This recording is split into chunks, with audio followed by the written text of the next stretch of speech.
Miss Gypsy, what are you doing in there? Come on out of there. Come on, troublemaker. Come on. Come over here, troublemaker. I'm going to corral this one for a while. Hey, are you looking for trouble? You looking to get into trouble? Yeah, okay. You just come sit over here. You come sit over here. These cards out of the way, or she will be chewing on them, and I don't want you chewing up my cards. That would not be a good thing, troublemaker. So anyway, I do the third reading. Now I have to say, I'm really liking the reading of this deck. This is the Fountain, the new deck I just got.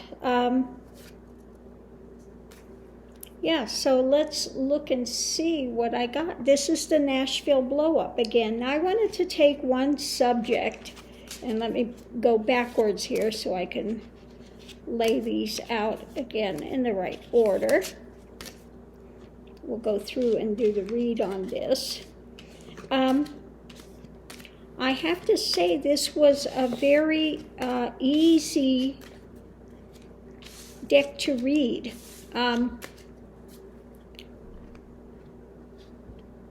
So let's see what we have here. The first card that came out, okay, you come over this side. Hey, Munchkin, don't go up there. Sorry about that. First card out was Death. And we know for a fact, that he did die. This was not a, just a transformation card. And the challenge was Queen of Wands, okay. So we had his death and the Queen of Wands wanting to put forth a big energy. This was the blessed was a big energy, and he wanted to get people's attention, okay? He wanted to get people's attention.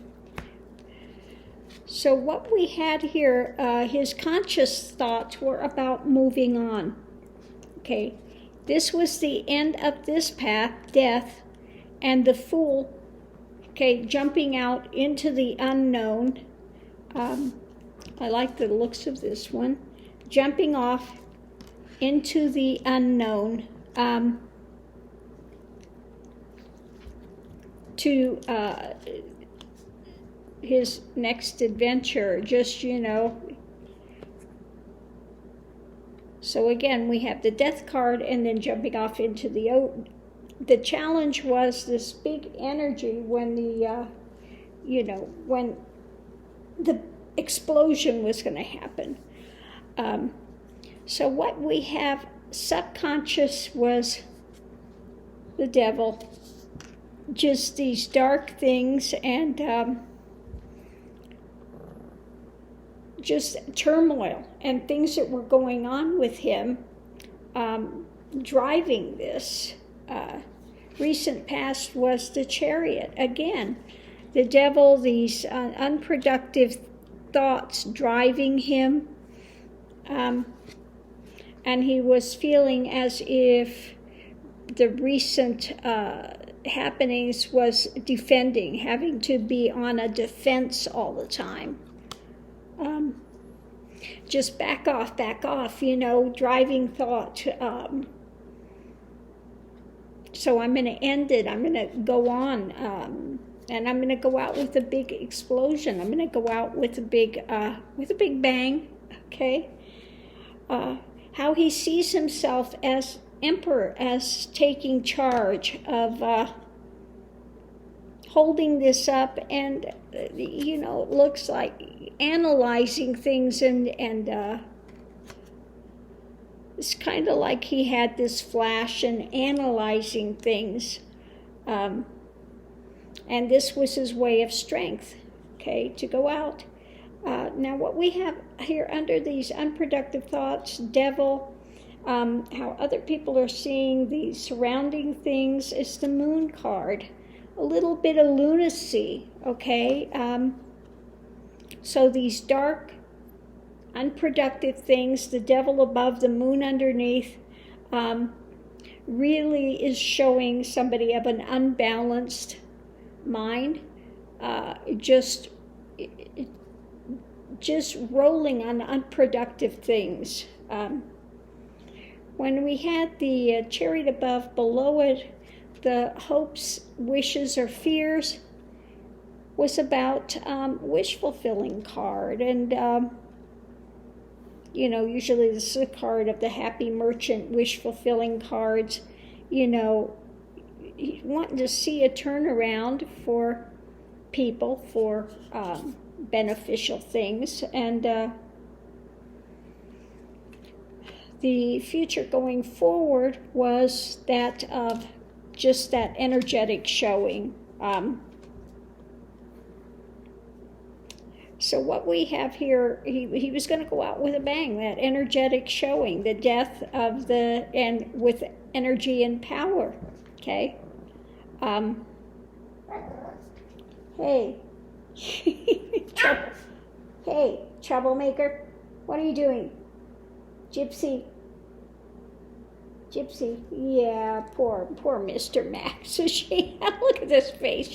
She's bothering me, Mom. Make her stop. Make her leave me alone. So what we have up here, meanwhile, back at the reading, what we have here, we have the death, we have the Fool moving on, we have him trying to take charge of this last thing, going out with a bang, because he was overwhelmed with sadness, loss, grief. Now, I like this card in this reading for this one. It's almost see-through, like he's facing this loss and becoming almost invisible, like, things are dissolving. When we have, she just threw the pillow off. When we have the devil and the moon together, these thoughts, it was overwhelming. It just was the knife in the back. It was crushing to him. And then when we have again the chariot and the wish-fulfilling cards, merchants, his feeling on the defensive. What we have here is the 10 of coins. Again, this is usually my card for the Republicans, and it's again of that wealth, the ones of wealth.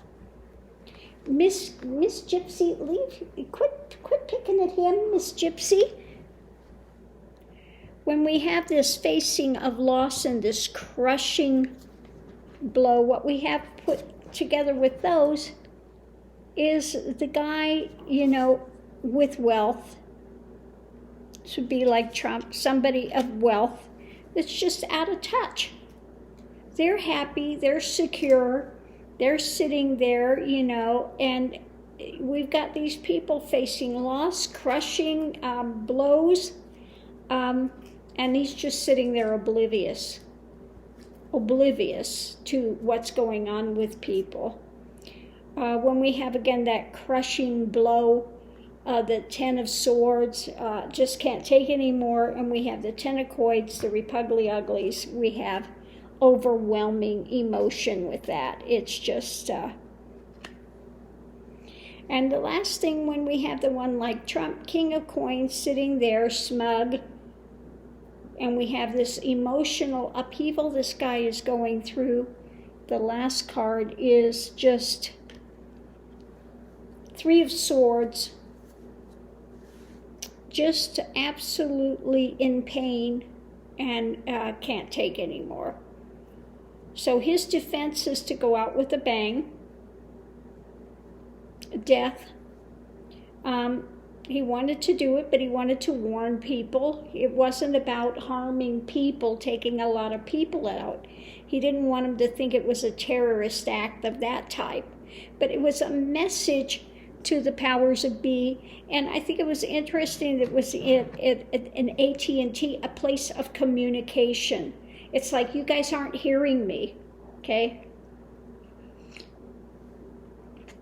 It's like you're not hearing the people. You're out of touch. You're all about money and this and that, and people are hurting, and we're lost. A lot of loss is happening, okay? And again, the thing that was so telling in this deck is the Devil and the Moon card together. Just that really imbalanced, driving thoughts, and that feeling of loss and desperation. And the Chariot, we've got the horses going, two different ways. It's like wanting to go forward but can't go forward because things are just, trying to drive it, but it's not going anywhere. And then him trying to take charge through this death. I'm not going to continue to sit here facing this loss and this pain and watching these fools over there with their money, and they don't give a rat's ass about anybody but their own existence.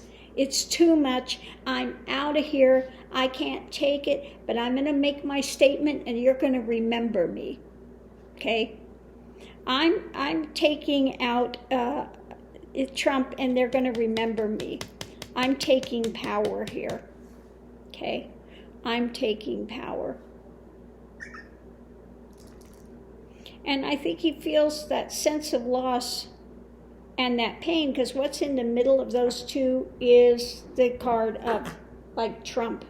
No, now quit chasing your brother. Quit chasing him. She just chases him mercilessly. He says, Mom, save me. Mom. Okay. So anyway, we got the heartbreak and the emotion with the Republican Party.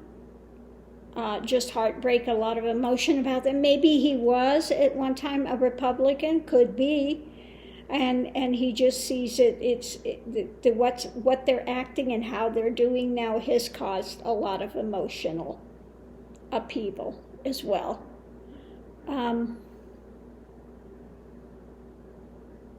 And he's going to take his death out with an act of power. Okay? The blow up.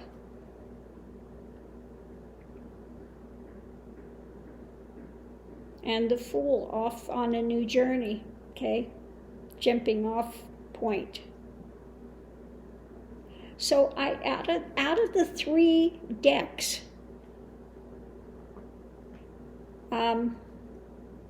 my least favorite read that came out of cards was the World Tarot. The next best was the Intuitive Night. And my favorite read, I have to say, is the Fountain cards. I really do like that it just feels like it got to the point of things and was very insightful. So yeah, I'm very impressed with this. Now, like I said, sometimes you get the cards like this deck and going through it, I'm like, the colors are really washed out and they're kind of fuzzy somewhere, like it was misprinted a little bit. But I have to say the reading had a lot of feeling of depth in it compared to other decks. Just clear and concise. I really liked the read with this deck. So who knows? Maybe the Fountain is going to wind up being one of my favorite decks.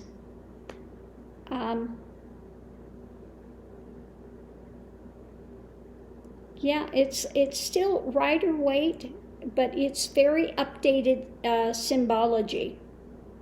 And I'm just very surprised and very impressed with the deck read on the whole. Okay. What do you have to say, Mr. Max? You say, Mom, I just want to relax, and Gypsy just chases me. She chases me and I don't like it. He says, I just want to be held and loved on. That's all I want. That's all I want. And she's just so rambunctious. Hey, Gypsy. Hey, Gypsy, what are you doing over there, huh? Did you slow down for a second? She says, yeah, but I'm thinking what I can get into next. She's full of the dickens, I tell you. She's down here, she's running from one side and running to the other side.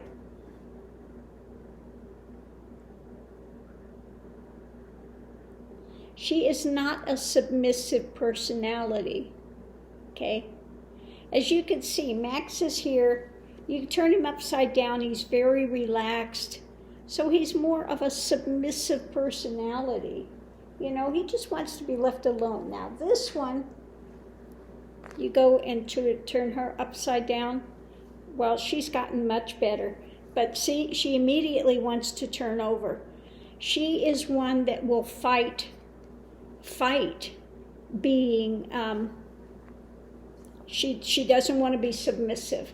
So if you've never had dogs, this is a way you can tell, are they a submissive personality or are they more of a domineering? She is a domineering personality. She does not like this. So I'm working with her to get her to relax. As you can see, she's all tense still, but she is getting a little better. So I want to try to get her to learn to relax. Relax, you're okay. Muffin, relax, relax. It's okay. It's okay, nobody's gonna get you. Okay, so there we have, that's little Gypsy. You little hellion. So I'm going to leave this here, but again, I have to say, I'm really impressed with the way that these cards read. Yeah.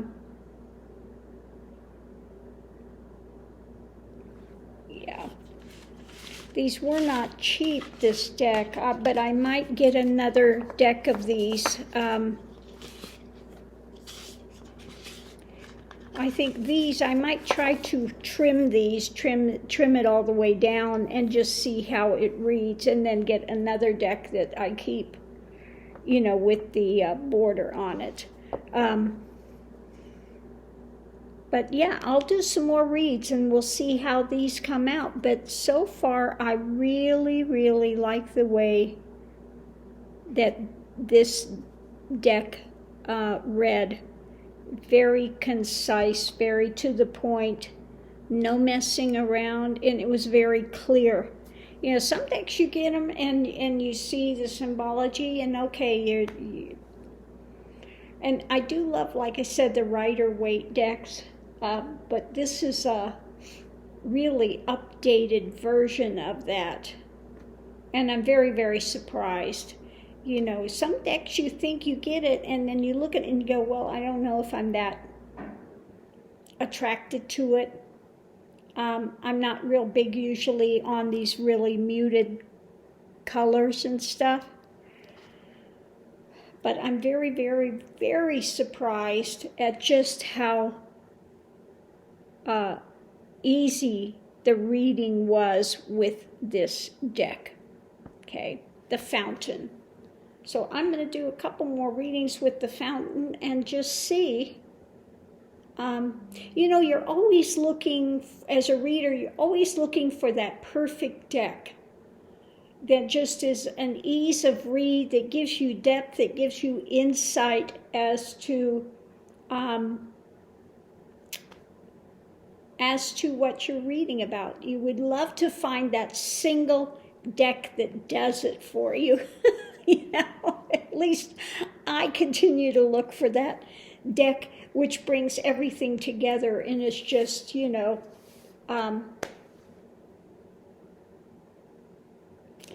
and so anyway, I'm going to do a few more readings with this and see, but I really, really, really am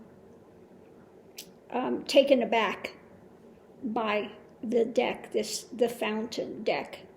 So I'm going to do some more reads and we'll see. But that first read, I'm really, yeah, I feel like that was spot on. Okay, so love and light. Don't forget out there, continue to mask up, be safe, and I'll see you online.